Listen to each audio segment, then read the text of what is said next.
Okay, hi, I'm Kurt Brown. I manage the data platform team at Netflix. So that's Hadoop, Teradata, MicroStrategy, all the different data tools that we have. And today I'm going to talk about how and why we separate processing and storage in Hadoop, which sounds like duh, like doesn't everyone do that, but how we do it a little bit different than normal. So let's start with what normal is, very, very fast, because I have 5 minutes anyway, so I won't bore you. As almost all of you probably know, two major components to Hadoop. You have the MapReduce for processing, you have HDFS for storage. Things are going to get a lot more complicated with Hadoop 2.0, and a lot better, actually. And you need more power, you just add more hardware, you get more processing, you get more storage. Perfect. I will take that, wrap it up, and that's the end of my talk. Actually, not so fast. For us, we don't actually do that. So you may or may not know, most of Netflix's infrastructure is in the Amazon cloud, which people think we're crazy because they're a competitor of ours. It also includes all of our Hadoop ecosystem stuff is also in the Amazon cloud, which a lot of people think we're crazy for as well.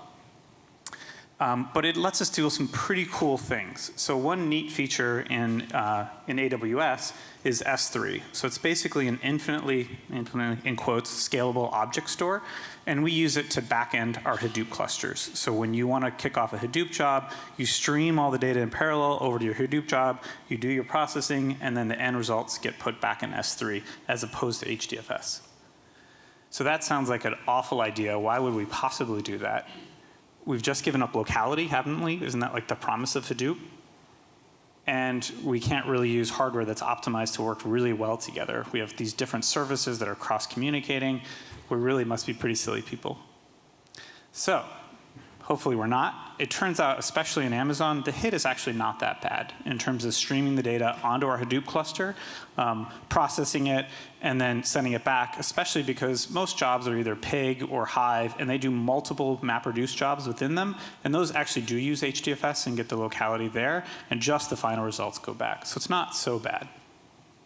And for this, what we get is we get S3 as our central data hub. So it is not tied into a particular Hadoop cluster. Anyone can use it, whether it's for Hadoop or something completely different if we want.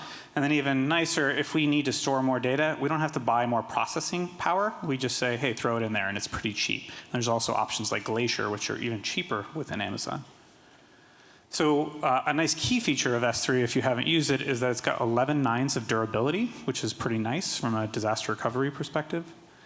And we actually do use version buckets within S3. And basically all this is soft deletes. So whenever we delete data, it's actually not deleted. We wait some grace period before we finally delete it. So if a user makes a mistake, we can recover it. So that's S3 specifically. But what about with Hadoop? What do we get for it there? As I said, we have this sort of back and forth that most people don't have to deal with. But what happens when Hadoop goes bad? In the data center, that can be a complete disaster. For us, no big deal. We just spin up a new cluster. So we basically tell our users that HDFS it's transitory. It might go away at any time. When you design your ETL job, it should gracefully recover. So if something goes wrong, just restart it. And actually, this happened today. We did a I'll talk about it later, what we call a red-black push, and we got rid of our old cluster and we got a new cluster. Another thing it does for us is it lets us have multiple clusters sharing the same data. So we have two major clusters we use, each around 1,000 nodes right now. One is our high SLA cluster. So this is a cluster for nightly ETL and really important jobs. And then we have a total Wild West cowboy query that we call a query cluster. And if they were all in the same cluster, they would completely crush each other. So this is a nice level of isolation, but we don't have to do a lot of replicating of data between these two different clusters. And there's a whole lot of other stuff in my 58 seconds. Red-black pushes, as I said, an example today, our cluster was starting to act badly and it was starting to get really slow. So we just spun up another cluster, let the old jobs finish on the old cluster, that's the red cluster, and then let the new jobs come up on the new cluster, the black cluster, or vice versa. And then you're on your way with this nice fancy new cluster. Again, largely enabled by Amazon as well. You can't do that in your data center so easily. And then bonus clusters, we use the pre-reserved capacity that other teams, when people are sleeping and not streaming videos, we can take those clusters and we can do processing. Eventual consistency is not so good in Amazon, so we've had to put a lot of workarounds for that because S3 is eventually consistent.